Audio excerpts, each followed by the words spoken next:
Hi, thank you so much for coming. We are so excited to see so many people here. I am Sarah Sotullo. I'm Deputy Director of Community Development for the city. Make sure you grab some food.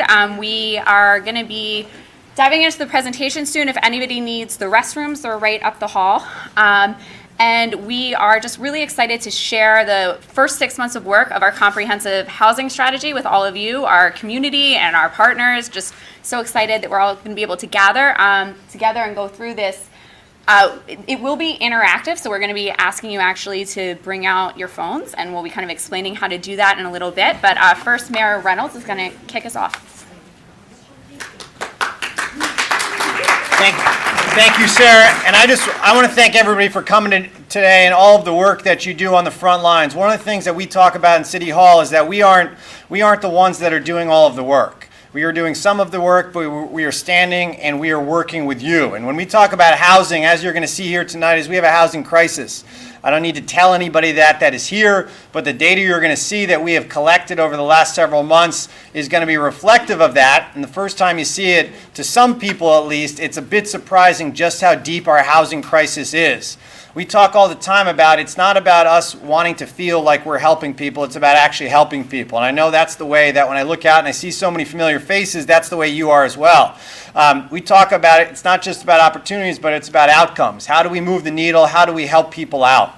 And how do we put together a comprehensive housing solutions plan? We have been breaking up this information into a series of meetings because there is just too much information to be able to share at one time. But the bottom line is that we are going to need to work together. There are some things that we're able to do in our city, but we also are going to have to work as a region for what is the biggest issue that is facing the city of Bethlehem and the Lehigh Valley. Bethlehem has always been a place where you've been able to move no matter what your income level was. That's what Bethlehem Steel was about. That's what the city has been about for hundreds of years, and that is at risk.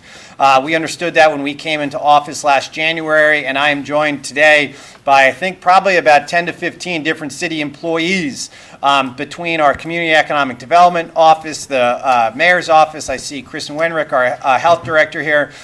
There are a lot of employees here that are committed to this work as well. So I just want to thank you again for being a part of it. We're going to go through the presentation. Sarah's going to make a few comments here before we go into the data. There's going to be an interactive piece, and then we're going to answer some questions. The last thing I would say is make sure on your way out the door, if you did not have a chance to take a look at some of the banners that we have up there. Some of that data is different, or I should say additive to what is going to be up here in the presentation, and it just helps to paint that picture. And I guess the one thing that I would tell you as well is like what you think is happening as far as rents and sales prices and things like that, it is happening in the city of Bethlehem. And we need to really set that expectation level first before we're able to talk about that work. So once again, thank you for everything you do on a daily basis. Thank you for coming out and being part of tonight. Thank you.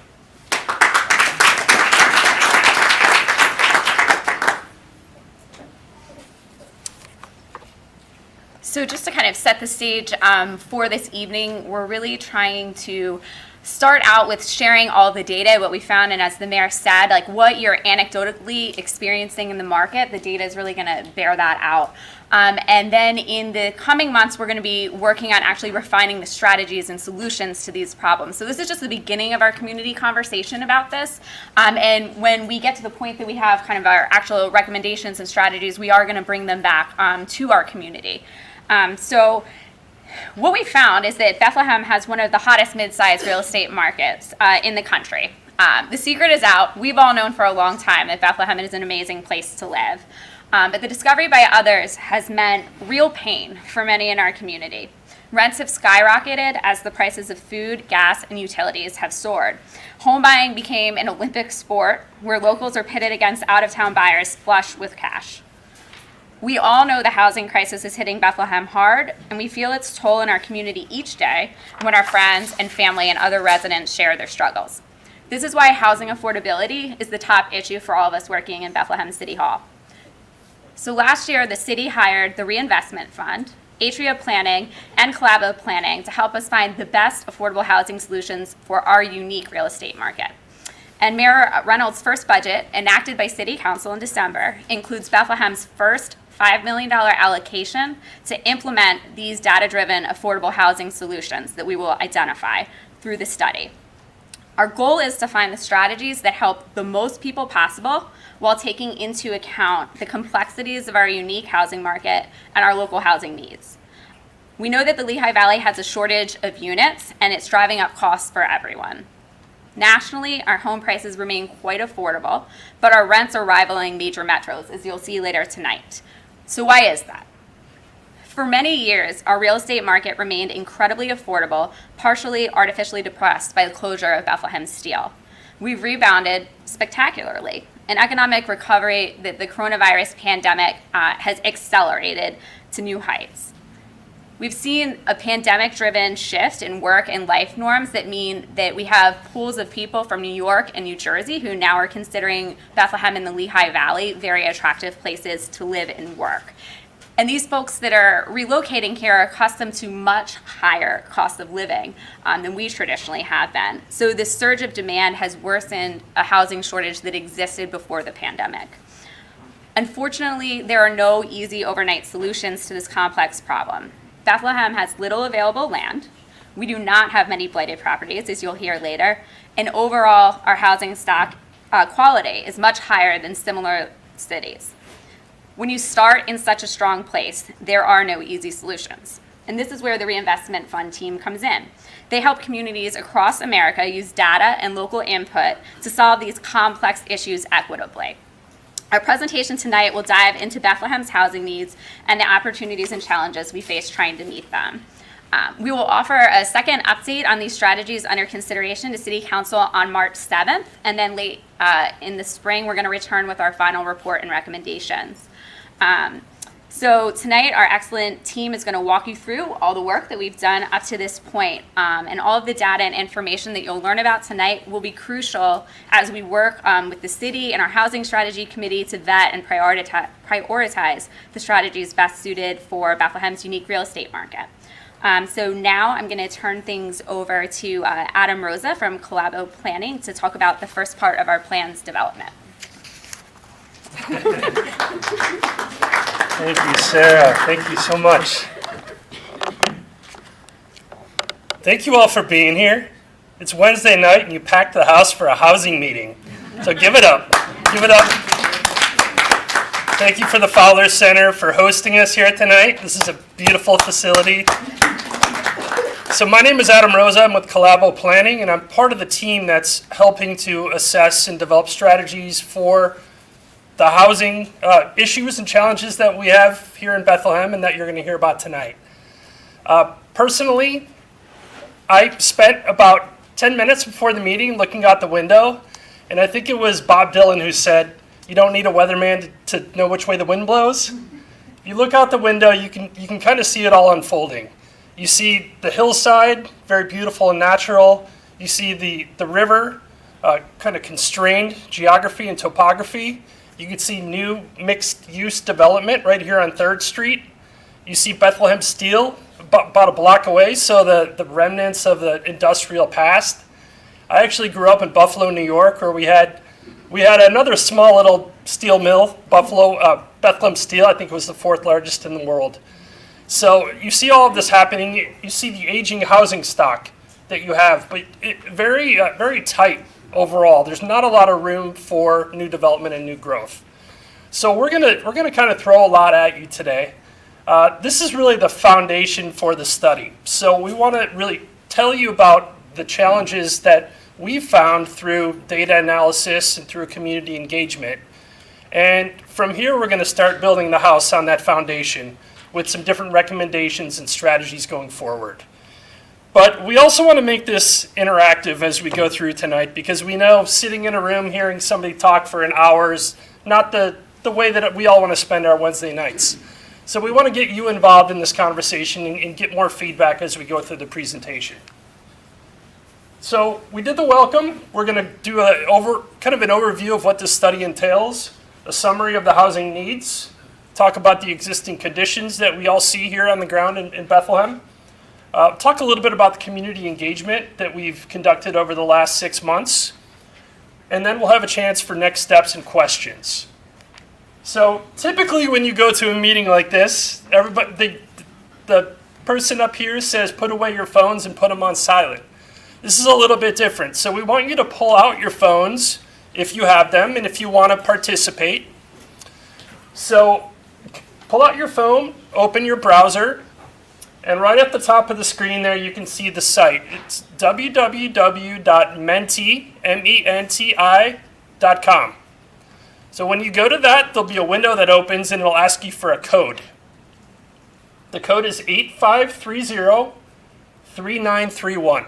So I'll give everybody a minute or so to put that in. And as we're going through the presentation, you'll also be able to see the slides on your phone if you want to take a closer look. Okay. So menti.com, 8530-3931. All right, we got people thumbsing up the slides, so that's a good sign. All right, so this is what we call a softball question to make sure that you all know how to use the technology. And I'm really curious if anybody is going to stick their neck out for the Chiefs on this one. So who's going to win the big game on Sunday? Is it, and I have to say big game because the NFL won't let you call it the Super Bowl. Is it going to be the Chiefs? Is it going to be the Eagles? Or you don't care and you only watch for the commercials? So as you guys put your votes in, you can see at the bottom of the screen, there's been 54 people that have put their information in. So far, we've got only 63% think the Eagles are going to win. We got about 11% that think the Chiefs are going to take it, and 27% are just going to watch the show for the commercials. All right, so you all know how to use this now. So our first question, you guys packed the room tonight. We want to know why you're here. So we have some choices on the screen. The first is you're interested in learning more about affordable housing challenges. The second is you want to hear the results of the community survey that many of you probably took. The third is you may be looking to purchase or rent a property within Bethlehem and you want to kind of know more about what's going on. The fourth is you're interested in learning about tools for affordable housing preservation and development. The fifth is you're concerned about the lack of available housing, affordable housing to Bethlehem residents overall. So with almost 50 votes in, over half the room is here because they're very concerned about the lack of affordable housing for Bethlehem residents. So thank you all again for being here. We're going to tell you more about how that challenge is unfolding through some of the data analysis. Okay, so our housing plan goals. We want to develop a housing strategy that is data informed and understands the local housing needs and current market conditions. We understand that the market conditions aren't just within the city limits of Bethlehem.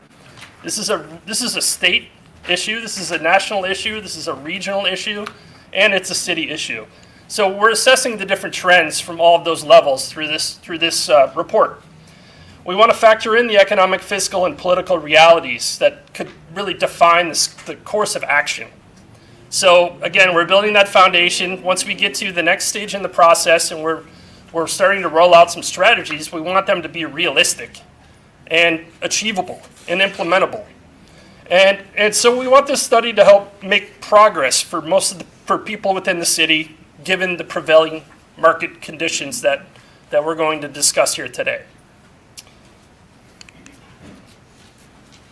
Okay, so the study overview is really a four-part series that we've conducted. The first is addressing the needs. So understanding the overall housing needs for different incomes, different races and ethnicities within Bethlehem, ages and household types. The standard family with 2.3 children, living in a single family home, that's not how everyone lives anymore. That's not how the majority of people live anymore. So there's different trends that are taking place that are impacting housing demand. We want to understand the prevailing market conditions. So we've taken a look back at 2017, 2018, and compared it to where we are today. And you're going to see some drastic changes in the local market here. We're going to be reviewing regulatory, which is city policy. And development capacity. What could we realistically build in a city that's this dense and built out? And where could it go? And how is that going to work? We want to understand the community perspectives, which is why we're asking you questions here tonight and why we've had a community survey and other engagement events over the last 6 months. And ultimately, identifying key issues and potential strategies are going to come out of this portion of the plan. So now I'm going to turn it over to Rebecca Rothenberg, and she's going to go through the housing needs assessment. But keep those phones handy because we will be asking you a couple more questions in a few minutes. Rebecca? Thank you, Adam.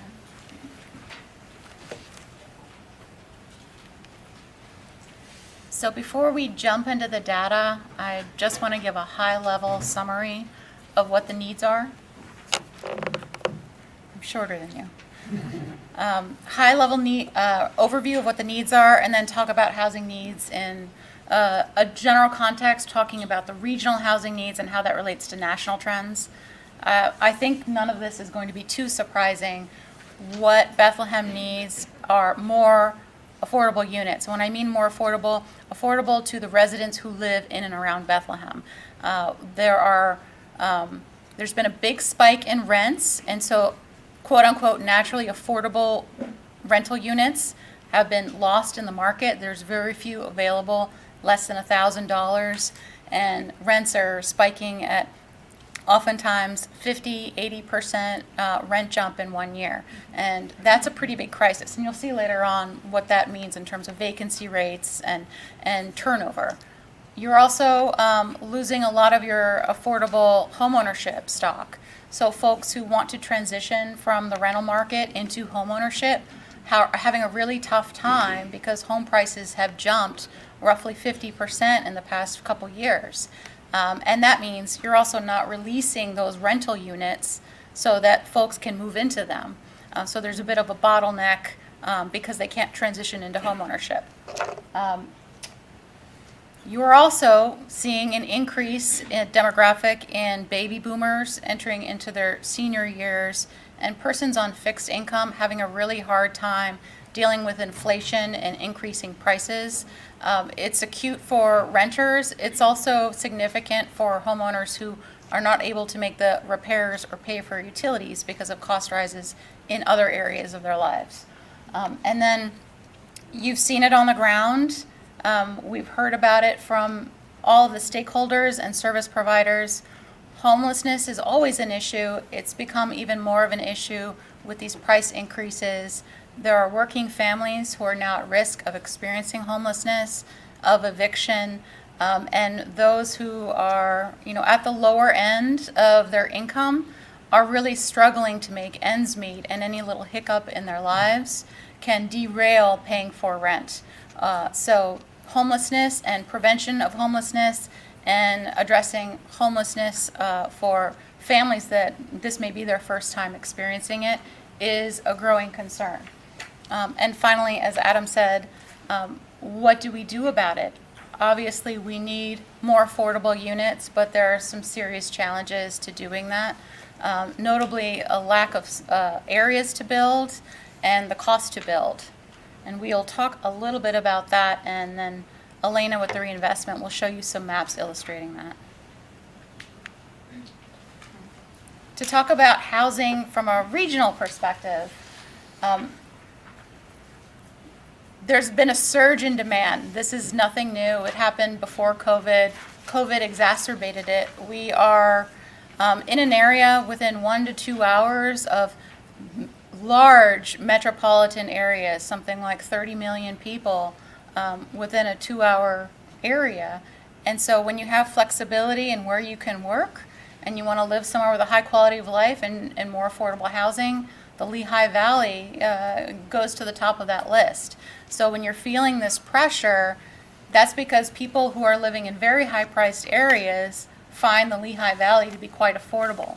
But what that does for the residents who live here is now they're dealing with price increases because the supply does not meet the demand, and it's very difficult to increase supply because of the situation we're in with COVID, increasing labor costs, supply chain issues, and then overall land prices. So We're at a point where, yes, we do have roughly 8,000 building permits issued, but they're not built yet. It's going to take a long time to build them. And even when they are built, they're not going to be priced to meet the target market that is historically the Bethlehem market.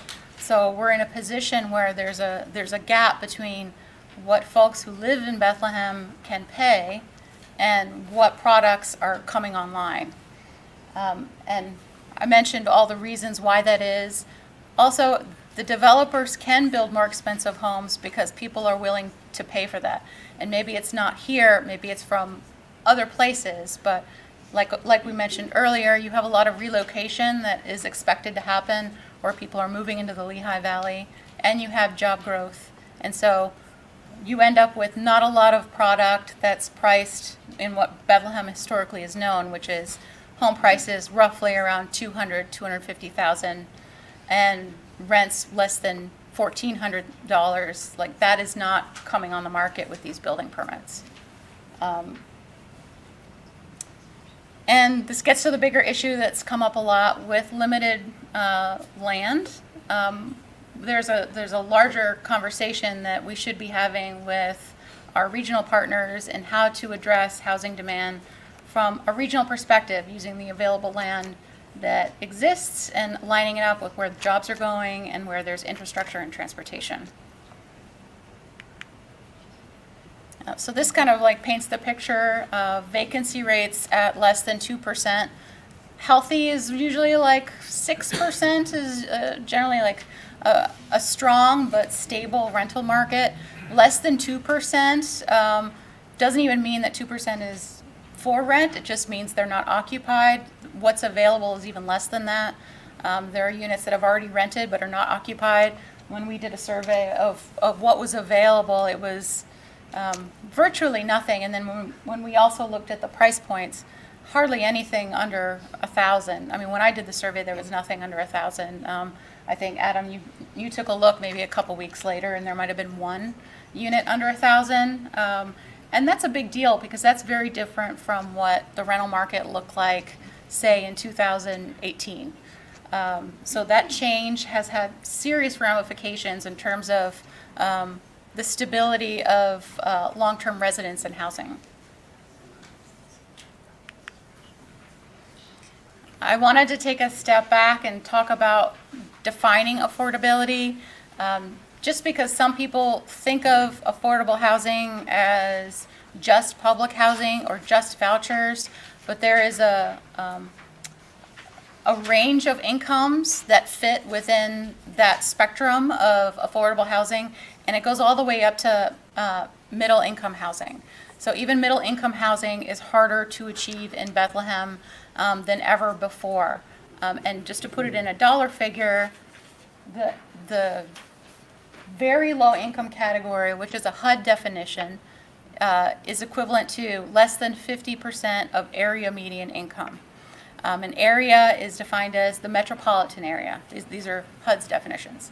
And for a one-person household, that's $30,000 a year.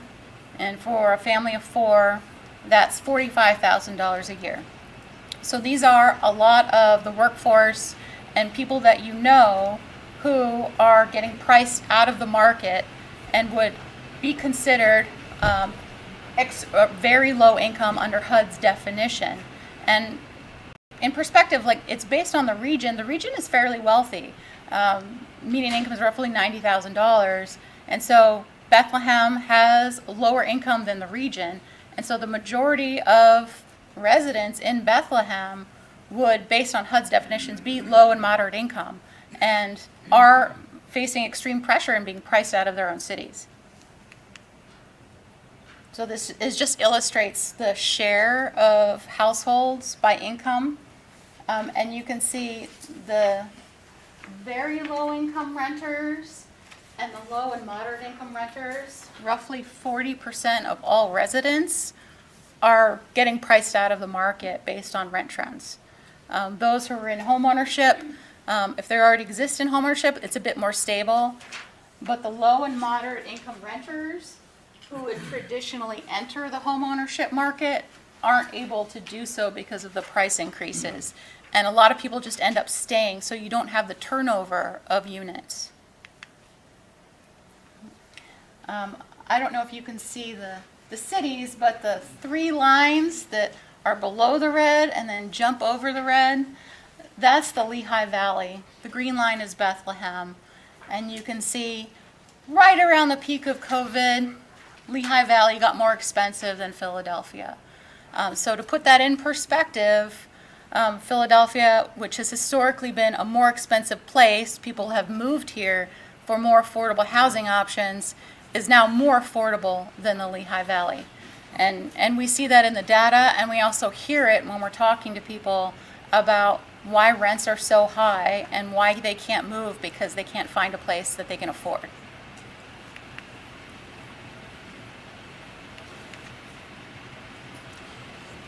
This just illustrates the change between 2019 and 2020. Because of the way prices have been, it's always been challenging for very low-income households to afford housing. But before COVID, if you were making less than 80%, if you were considered low income or moderate income, you could afford to rent and you could afford to buy. And now, in 2022, you can't afford to rent. You can barely afford to rent even if you were middle income for the region. And home ownership is also really hard for your moderate income households. And historically, Bethlehem has been a place where you could be a working family and afford to buy a house, and that is no longer the case. We also give a summary of what that looks like in terms of your workforce.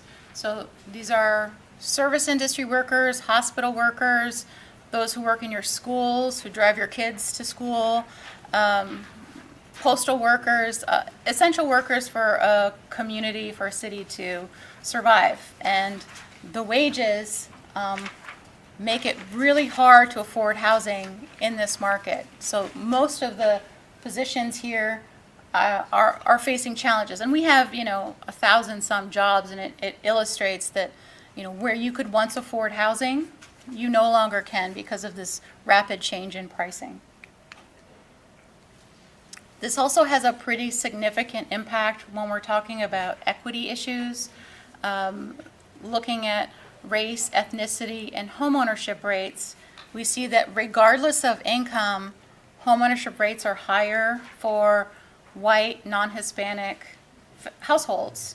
And what that means is if you're a homeowner, you are a little bit more buffered by these price changes because you already are set in the home that you purchased. But if you are a renter, you face displacement, you face eviction, you're more at risk of eviction, and that disproportionately impacts African American, Hispanic, and Asian households. And then, of course, we've talked about it before, but homelessness is always a crisis. Anyone who is homeless is facing crisis. We are seeing more families with children at risk and or experiencing homelessness. We're hearing escalation in homelessness among children within the Bethlehem Area School District, and we're hearing it from supportive service providers that there's an increase in homeless families. So that is a need that is relatively new. That increase during COVID. And we're also seeing an increasing need for ongoing supportive services, particularly with the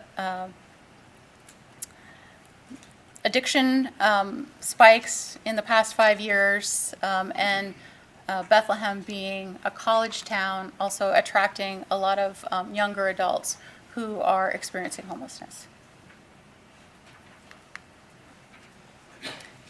This just shows you the numbers of the households who are challenged by the cost of housing, broken down by tenure, so renters and owners.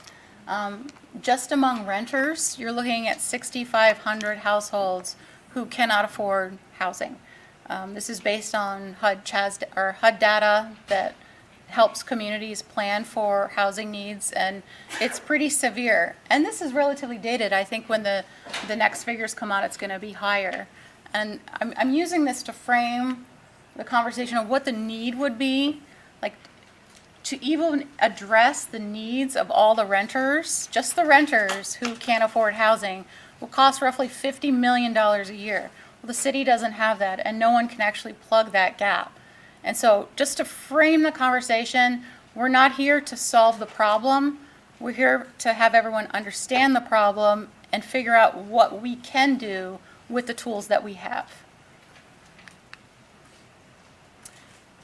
So with that, I'm going to pass it over to Yeah, it's just an easy question. So, hearing what you just heard over the last 10 minutes, do you feel the city should be allocating significant resources to addressing affordable housing challenges? So it's a yes, no, or a not sure answer. And we'll give everybody a minute or two, but I can kind of already see how this is coming in.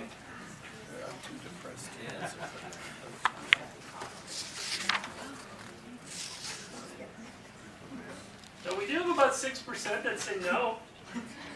Does anyone want to talk about why they don't think, in a room full of housing advocates, that we shouldn't be allocating significant resources?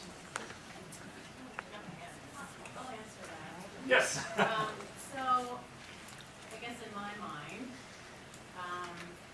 the reality of civil government should be to administer the law, and the role of the private sector would be to own the real estate and manage costs so that we can keep those whatever units affordable. Right. So I feel like it's a private sector burden, should not be a Thank you for the comment. Okay. You want to move on? Sure. And with that, I am going to hand it over to Elena with the Reinvestment Fund, who's going to talk about the markets within Bethlehem and the variety with a series of maps. So, Elena. Hello. So now Rebecca talked a lot about, overall in the city and then the region, what we are really seeing in trends for the last five years. So now I'm going to delve in and use this tool called market value analysis, which is analysis that we do all over the country. And this is really, trying to pick apart a city and trying to understand, how your neighborhood might be different than the one that's 5 minutes away, like 2 blocks away. It can be all different and have very different characteristics. And based on that, you're going to have different strategies to tackle their own problem. And that's what we're trying to get at. And this analysis uses, a series of the municipal data, for instance, like sales data as well as code violation, things like that, to really capture what is the current housing market and housing conditions that we are seeing today in Bethlehem. So this is the result of the analysis. So we categorize different parts of the city. The unit of analysis that we use is census block group level. So you can see, very small parts of the city all broken out into different colors. And you see in the legend that we have from A market to F market, and A and B market in different shades of purple is what we would consider strongest markets, and that's really based on the price points. And then we have C and D market, the blue markets, which you would call middle markets that are relatively stable. And then we have E and F markets, which we would normally call distressed market. But it also, in a place like Bethlehem, especially what's been going on in the 5 years, you might not, see it that way. It is really just markets that have weaker price points than compared to other ones. And, just to point out, we see, the downtown historic district area, we see very dark purple, that's the highest point market, we're seeing the high sales prices there. And then we see, the Northeast Bethlehem and the West Bethlehem mostly being, B, C, D markets. And you really see, the E and F markets being part of the, the South Bethlehem surrounding Lehigh University, as well as right there on the Market Street adjacent to the History District. And I will just point out this link if you, wanted to sort of explore more of these different parts of the city and their data. You can go in there, and it's an interactive map, and you should be able to click around different parts of the city, and it will show you exactly what the data point says about that specific place. And we also, some of you might know, but we also completed a same study for blight remediation back in 17 and 18 for Bethlehem. And because we have the data from then, we were able to sort of compare what has changed in the last 5 years, which is a very critical time in understanding housing market change. So, we're just showing the price, because price, really often becomes sort of the baseline for understanding the housing market condition. So here you're seeing the green boxes are where the middle 50% of the sales are happening, or the sales prices are. So you see in 15 to 17 that you see 3/4 of the homes in Bethlehem sold for less than $180,000. That would be the top of the green box on the first graph. But we see just within 5 years, we are seeing in 2020 to 2022, 3/4 of the homes in Bethlehem sold for more than almost $160,000, and that would be the bottom of the box on the second graph. And if we are putting that term in terms of the median sales price right in the middle, the median sales price in the 15 to 17 was about $140,000, and now we are seeing the median sales price about $200,000. That's a really big increase in 5 years. That is that amounts up to 43% increase. And to also bring back the point that Rebecca was making about this place reasonably or relatively being more affordable than within the region, when you're looking at compared to New York or Philly, the national median sales price for home sales would be close to $400,000. So you can really see how that alone can really attract a lot of buyers into this market. So using the metric we just developed, we also sort of look at the affordability for housing, and then as well as the displacement risk. And I will just show you. So we are trying to understand at different levels of household income, which areas are you probably reasonably expected to be able to afford? And affordability here is to buy a home. And by affordability, we really mean like 3-to-1 ratio, where your house should be maybe 3 times of your annual income. And if you're earning about 80% of the CMI, which is the city median income, that means you're earning around like $45,000. There's nowhere you can comfortably afford. That's today, or in the last 2 years. If you're earning 100% of the CMI, which would be about $55,000, you have little bit of places opening up, but you see that those are the orange markets, so like lower end of the market, and you still don't have a lot of choices. That's really limiting for people who are looking to buy homes. And then we go up to 120% of CMI, and that's $67,000. You see a little bit more around downtown opening up, a little bit of central Bethlehem opening up, but still it's very limited. And we go all the way up to 150 CMI, and that's $85,000. That's a lot of money for some folks and households. And we still see, a lot of the areas in the northeast Bethlehem not being really available. We do see some of the some more areas opening up, but it's it just sort of shows when you're looking to buy homes and you're earning less than 150 CMI, you really don't have a lot of choices. And now we're moving on to thinking about sort of displacement risk. And I will say this measure is developed using the sales data. So it is sort of tracking the home sales price change over time. But we often, see that rent prices track home sales price as well. So it could really also talk to or speak to sort of the changing pressure for renters and evictions and things like that. So what we are trying to really capture here is involuntary aspect of displacement, meaning that you're not choosing to move to a different neighborhood or out of the city. You're sort of forced out because of the circumstances that are beyond your control. So like maybe you have a mortgage, but and you're pretty comfortable with that, but because of the rising prices, you all of a sudden have you have like much higher property tax, so you no longer can afford to stay. Or there are a lot of investors wanting to move into your neighborhood, so they knock on your door and ask and offer cash for sales. So things like that that you have no control over, but that could build pressure in your neighborhood that will eventually force you to move out of your long-term home. And so, yes, so the sort of the key point here is the long-term residents. We're not really talking about, newcomers. We're talking about people who were able to afford house in this neighborhood 5-10 years ago. Can they still afford to buy in this neighborhood? That's what we're trying to understand. And so in 2021 to 2022, here the map shows from the red to all the way to blue.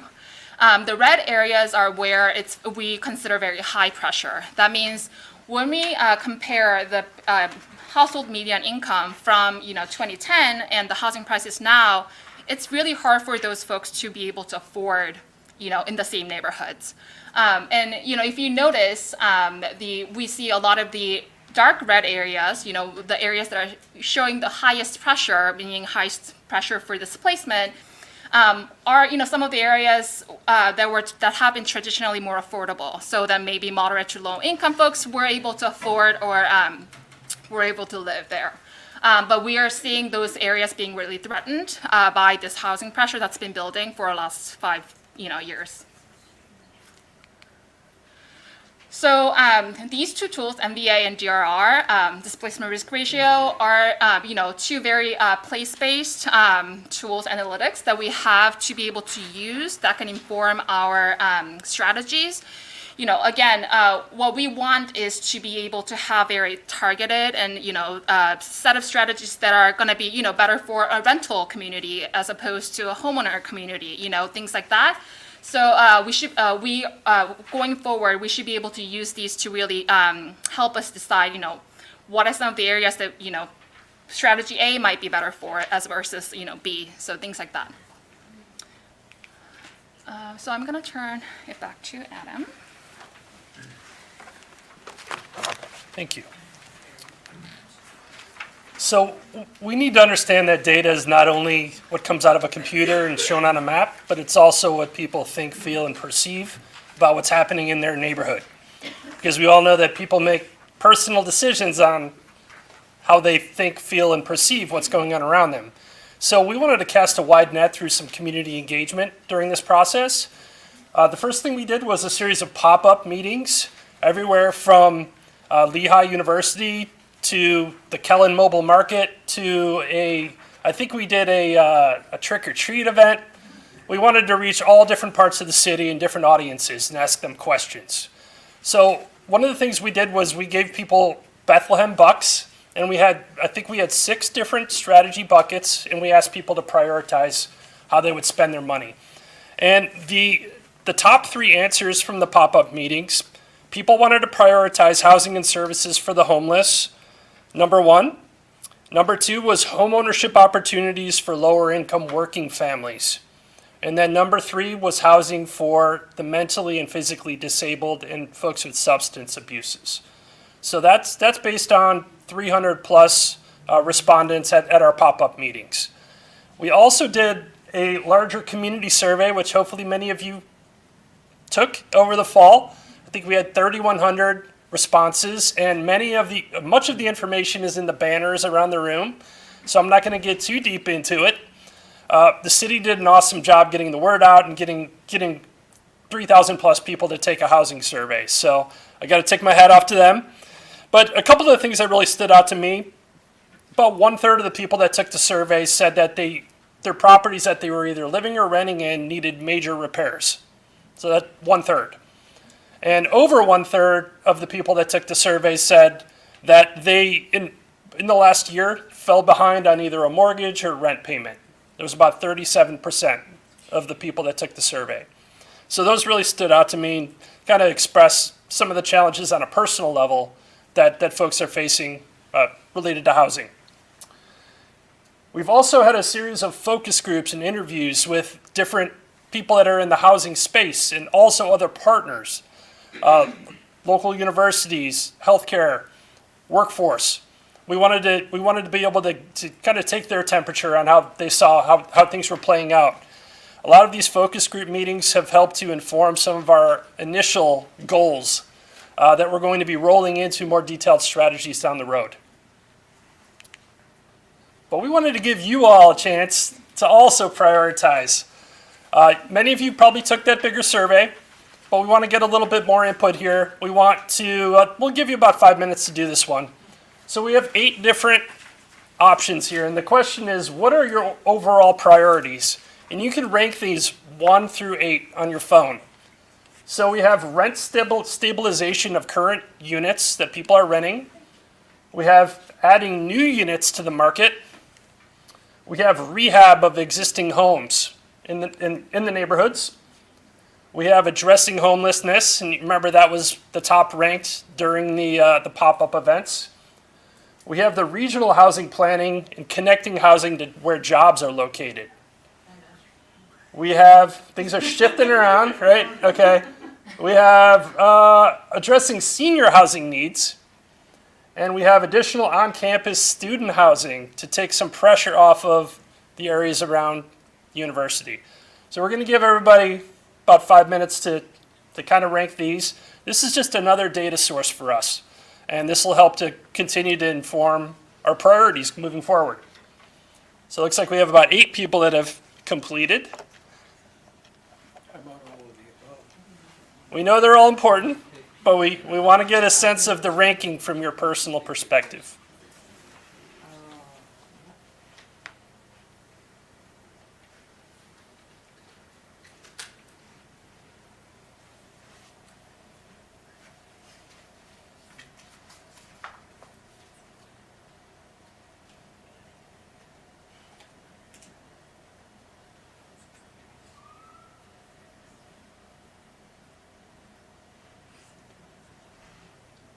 And we'll also share the results of this with the presentation that gets posted on the city's website if you want to take a look. All right, so as the votes are coming in, it seems like addressing homelessness is still a top priority amongst the folks in this room. Rent stabilization of current units just took the lead. Oh, okay, back and forth. Affordable home ownership is number 3 at the moment. This is fairly interesting. The student housing issue seems to be the lowest priority to deal with overall so far, with 56 people haven't taken the poll.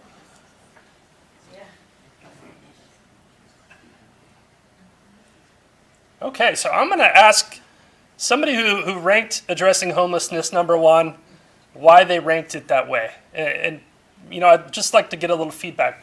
Yes, sir. The freezing temperatures living in the Northeast, I just don't understand how people live a homeless life here in the Northeast. It's so cold. This winter, I guess maybe wasn't as bad as other winters, but it's still unbearable to be outside without a jacket more than like 15 minutes. It's crazy how people do that. Yeah, Especially absolutely. in Allentown as well as where I live. Thank you. Anyone want to talk about just affordable home ownership in general and why they think it's the largest need? Yes. Oh, sorry, I thought you said rent, so that's. Oh, you can jump in on rent. So, where I work, we have, city housing, so subsidized housing. And the wait list is like over 3 years long, and it's not even open. You're talking about public housing, Public housing authority? Yeah. So people are so desperate to have an affordable place to live. There's 15 people living in an apartment, in a home.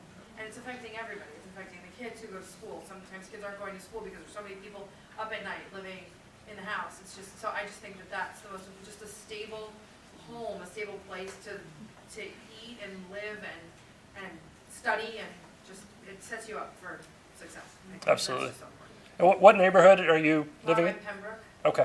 Bethlehem Housing Authority. Thank you. All right, we're going to continue on here. We have another opportunity for questions and feedback right at the end. Okay. Rebecca, we got a couple more slides, so bear with us.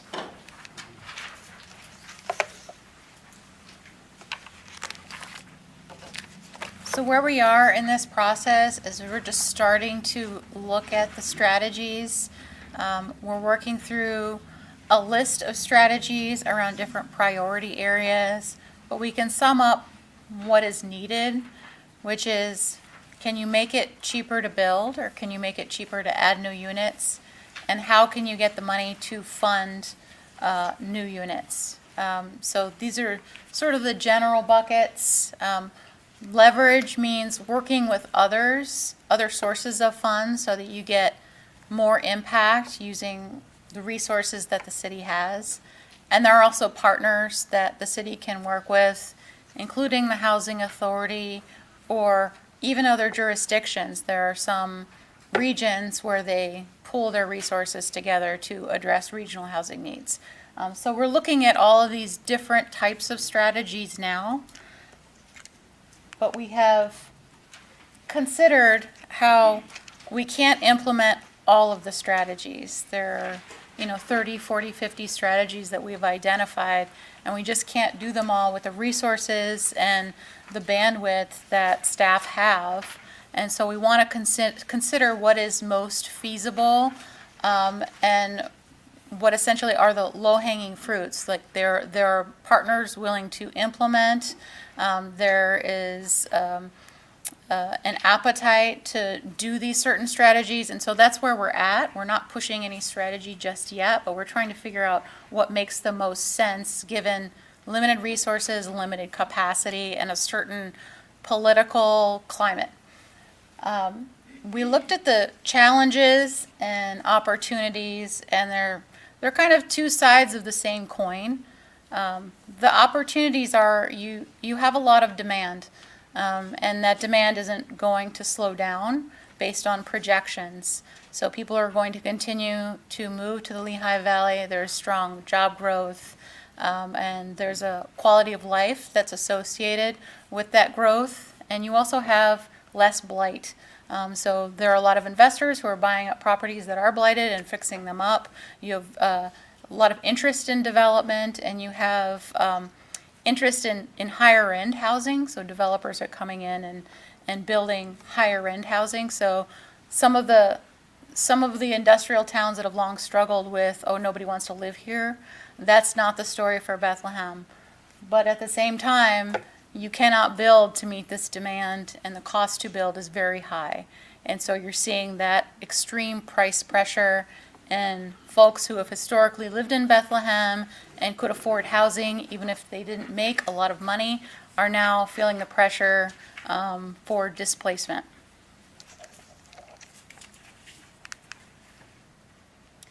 The city has programs that they're working with right now, including incentives for adding affordable housing units, homeowner repair programs, loans for fixing up facade improvement programs, down payment assistance, and then of course the housing inspections for rental units to mitigate blight and ensure quality conditions.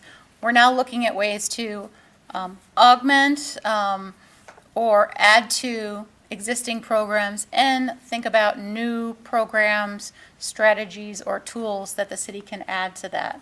And they do have new resources, and then the existing resources that they work with through HUD. So we have some tools available, but as we said earlier, it's not enough to make a huge dent in the problem, but it will require partnerships with folks who also have resources.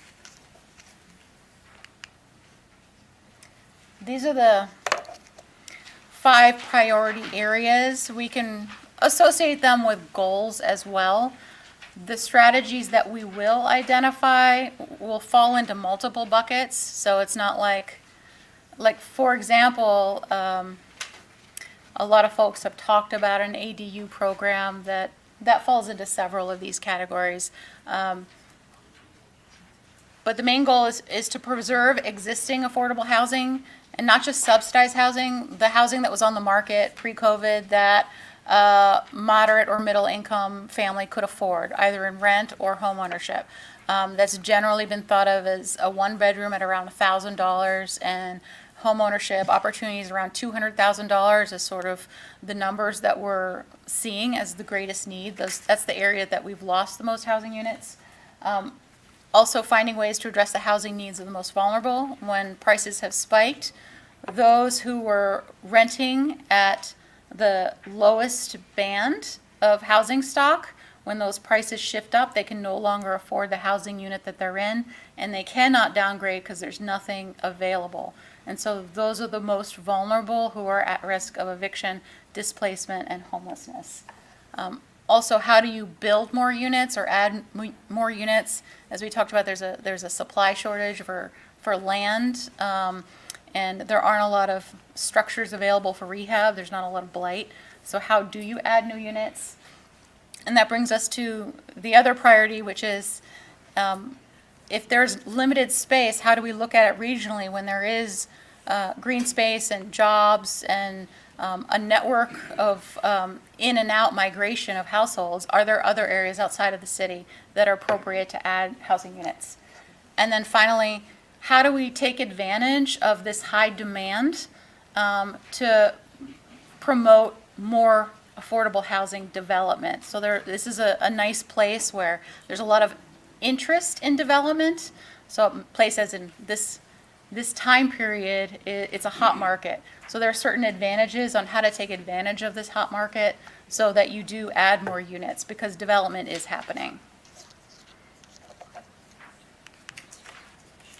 And I wanted to re-emphasize, we talked about it at the beginning, but re-emphasize that the city cannot address all of the challenges, and the city doesn't do like housing construction. It doesn't own a lot of land. The city has its own tools like zoning, land use, partnerships, the grants that it does have. So the goal is to use its resources and its staff and its partnerships to make the biggest dent that it can in the problems that have been identified. So that is the framework in which we're working from, because I know the numbers are so overwhelming that there can be some level of despair, but we do have resources that we would like to spend, and partnerships that would like to work towards this goal. And so the positive is, how do we do this? This is something that the community and stakeholders and advocates can pull together and come up with solutions that maybe can take a life of its own and make a bigger dent than we even anticipated. And I think with that we can shift to. Yeah, so we're just going to open it up now. So if you have a question or a comment, plug it in. We'll give everybody 5 or 10 minutes, and then we're going to probably just try to pick some of these and see what we can do to answer some of them. So feel free to add your comments to the on your phones, and then we will take it from there.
So I'm going to kind of start pulling from these.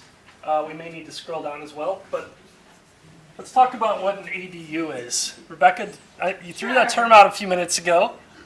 I'm you wanna sorry, give a definition? I'm terrible with acronyms. I work with government a long time, so it stands for an accessory dwelling unit.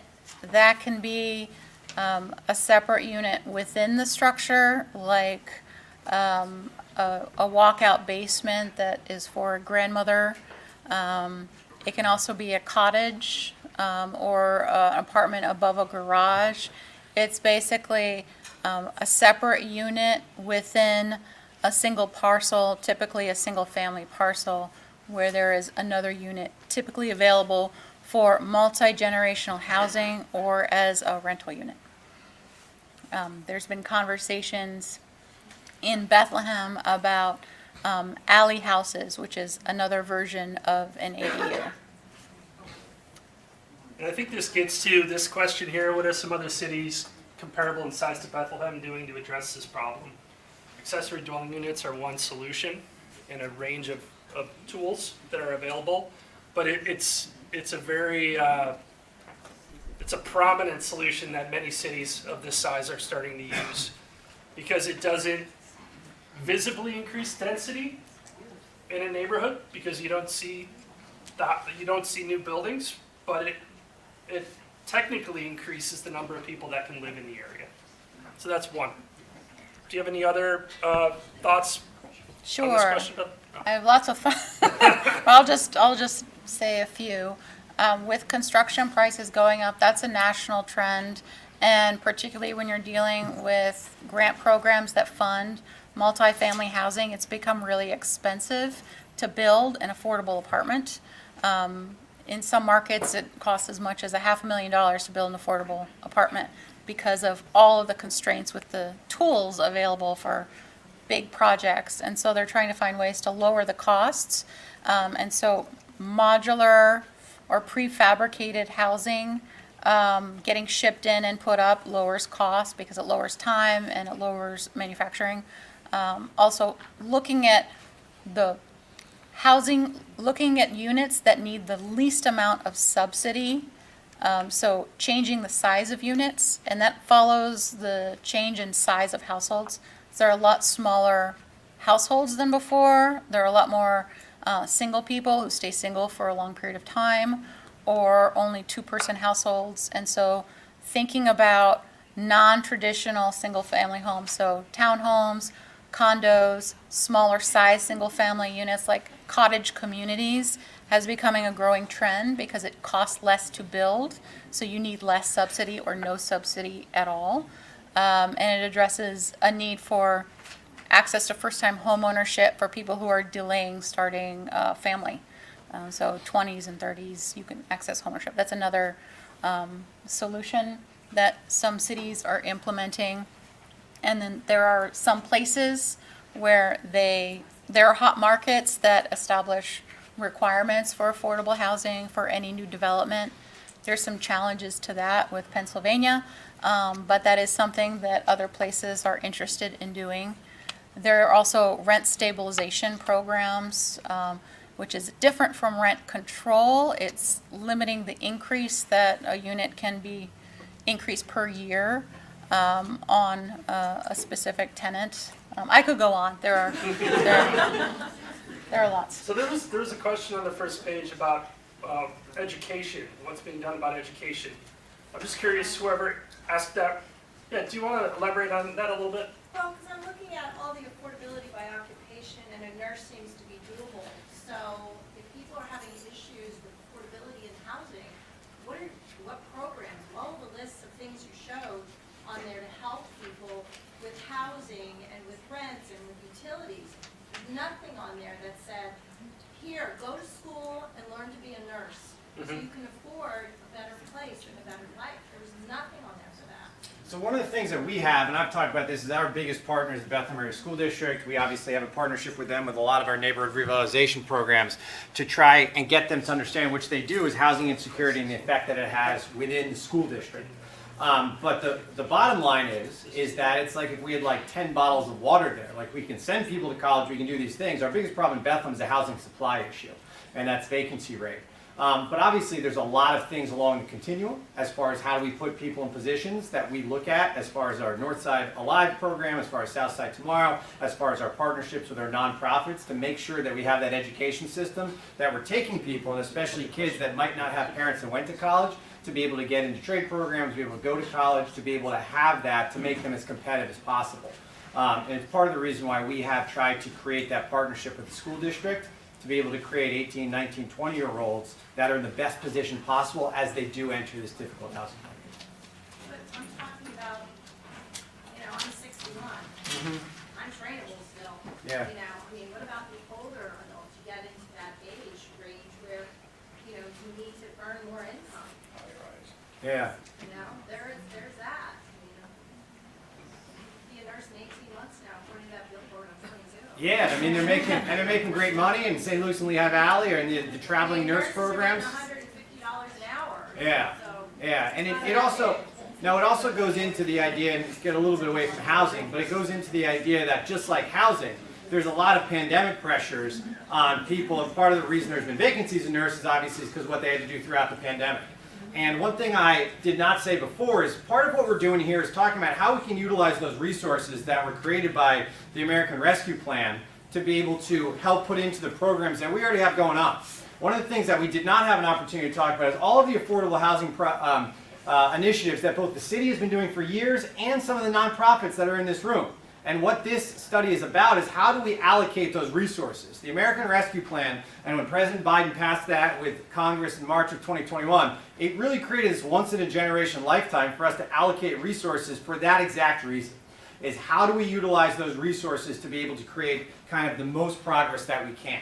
But it is tied to everything else. It's tied to education, and that's why we very much decided to do We Build Bethlehem, where it's basically what are the priorities of our community. And our kind of recovery plan here is not just in the short term, but also how do we make those systemic investments to make sure that we are creating a city that has an opportunity for everybody. All right. Some great ideas on the board. Creative use of failing malls. We've discussed over the last few weeks about the possibility of shifting some commercial and office spaces to residential and what that could mean to alleviate some of the housing demand. Overall, I think Elena can address this about the market value analysis real quick. Yeah, so the question is how can I, explain a little bit more about how we define strong markets versus distressed markets. So I would really answer that to say that we let the data define what each markets are. So, that's sort of the beauty of the data-driven approach where we sort of let the data sort of tell us what does being in an A market mean. So like overall, we can sort of summarize, which we didn't really go into super in depth with data just because we didn't want to overwhelm you with numbers. But like the live map that the link that we shared, if you go in there onto the website, you should be able to see a much more granular data for it. But I just have some statistics that I can share. Like the A market, the median sales price on average is over $400,000.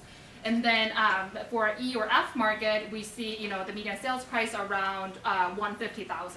So it is really mainly, I think, driven by the price differences that we see. But we also oftentimes, prices are not in isolation with other, market conditions. So we tend to see more vacancy in like lower or weaker markets. We do see a higher rates of code violations in different, households. And in South Bethlehem, you probably also know that they tend to have higher investor purchases as a share of all the home purchases happening. Another thing that we talk about is subsidy. Sometimes certain places, just because by the affordability of it, we see more subsidy being used in those neighborhoods. And I'm happy to answer a more detailed question. I just don't want to bore everyone with numbers. So we had a couple questions here about maintenance and renovations, including energy efficiency and a reliable contractor list for landlords. Would you like to touch on that? Yeah, I can speak a little bit to weatherization. So There's a agency we partner with, Community Action, that does weatherization, not just for the city of Bethlehem, but also Lehigh and Northampton counties. So as long as you're 150% AMI, you can qualify for that program. We also do work through our health bureau. We'll do some window reglazing, which provides a degree of energy efficiency under the guise of lead paint removal. And so we try to coordinate those programs together. But that is a key priority for us in making sure that you don't just get a home, but you can afford to stay in that home.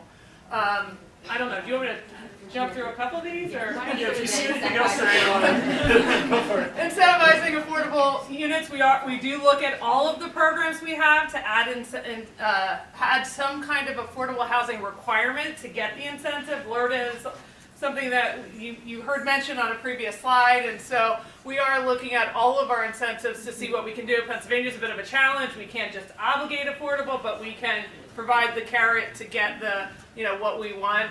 Reliable contractors. We have, as a city, haven't historically put out a reliable contractor list because we're endorsing contractors, so it's a little bit of a sticky area for us, just because we don't want to endorse any one business's government. So we've generally avoided that over the years. Is there any others that you can see? I'm actually interested in this question about why are there so many abandoned properties if the rent taxes are so high?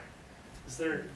That's a great question. I mean, we're always looking at what are our blighted properties. Sometimes houses look, there's deferred maintenance and there's challenge with them. Doesn't necessarily mean they meet the definition of blight or they've got to be vacant. And then, of course, the ones that are the most challenging are the ones that take the most time and energy. So we may have been working on something for months and months and months, and you may not see that we're trying to take it, but we've gone through an extensive process, and unfortunately, months turns into years. Yeah. Sometimes. And one of the challenges there, too, is the fact that Bethlehem does not have the amount of blighted property that you see in a lot of other cities. And part of the reason why is because we have an active code inspections, that we've become more active, more efficient about that. So when we take care of properties, when we find programs that are successful, what that does is that actually raises, it is the catch-22. It then raises the value of that neighborhood because you don't have blighted, you don't have some of the challenges that you have in other cities. You saw that graph before about the rent in Philadelphia versus Bethlehem. We have a lot of the things in neighborhoods that other people want to have, but we have been able to make the progress on them. And just one thing I want to say is there were some great questions up here about things like malls and stuff like that. I really like that because we are talking here about it's not just a Bethlehem issue. We are just one part of the Lehigh Valley. It is a Lehigh Valley issue, and we need to take a look. I said this to somebody today. We need to become as passionate about housing initiatives outside of the city of Bethlehem as we do inside the city of Bethlehem, because it affects the same market. So we should all care about what's going on with building housing in Upper Macungie or Lower Macungie or Bethlehem Township or Hanover Township, because all of that is like releasing the pressure on what our market here is in Bethlehem. And somebody had said something before about the private sector. Absolutely. A big part of what we're trying to do is find ways to have private sector solutions. But if the private sector solved all of the problems, we wouldn't be here. And not only would we not be here, but a lot of the organizations that I look around, you wouldn't exist because the private sector and the market would have solved those. The private sector does many, many wonderful things. But if they did everything, we wouldn't be here and we wouldn't necessarily have these problems. But what we want to do is find out how do you use all of the strengths that the private sector has done for the city of Bethlehem to lead to our incredible revitalization, but also where do you use your resources in the public sector to make sure people don't fall through the cracks? Because when the private sector fails, when I walk into a store and I can't afford something, I have to leave the store and go somewhere else. But when you're talking about housing in neighborhoods, that's not what we want, because that means people are leaving the city of Bethlehem. And we are not going to deal with that. That's like the number one thing, is that this has always been a city. If I look around and ask people how we all bought our first house, it would not be the way people are buying their home in 2023. And that is the one thing we believe more than anything else. Yes. Are there any contractors in the room? People that build houses? Because that's really what we're talking about here. If you build it, they will come. The big if is you have contractors who can go right over the side of that mountain, build $1 million house and not be concerned with building in the city. Right.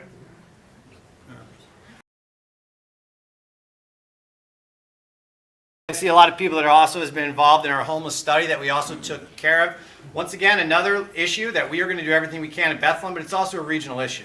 So like housing, homelessness is a regional issue. That is a problem now, and it is growing. I see Bob Rapp, who runs our BES shelter heroically every year, And we have been doing a lot. The city council approved $2 million in our budget to help us with the location of a permanent shelter. We have allocated $1.4 million as part of our home ARP funding that is going to be spent on a homeless shelter in the city of Bethlehem. And we are making progress on that. And we are trying to put together a regional coalition. And one of the things, and I'm not exactly sure how we're going to do it yet, but this is something that myself, Mayor Panto, Mayor Turk need to work together on with our county executives and our regional leaders. As far as like, how do we solve this? We very much look at this as a continuum. The first thing is, where is someone staying tonight?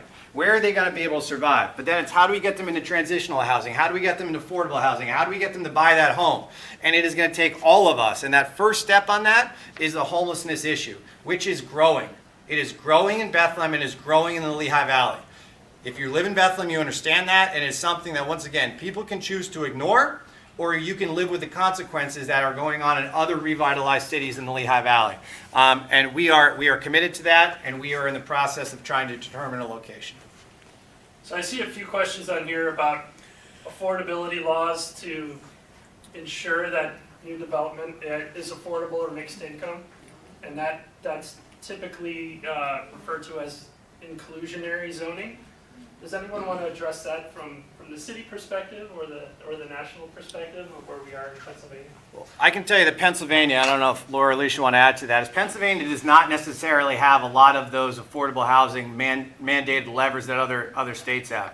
If you've been paying attention, like California, they have this mandated zoning by which, if you don't create enough affordable housing, they are basically going to just declare all zoning out the window to allow for all sorts of different building there. But that came from a mandate from the state.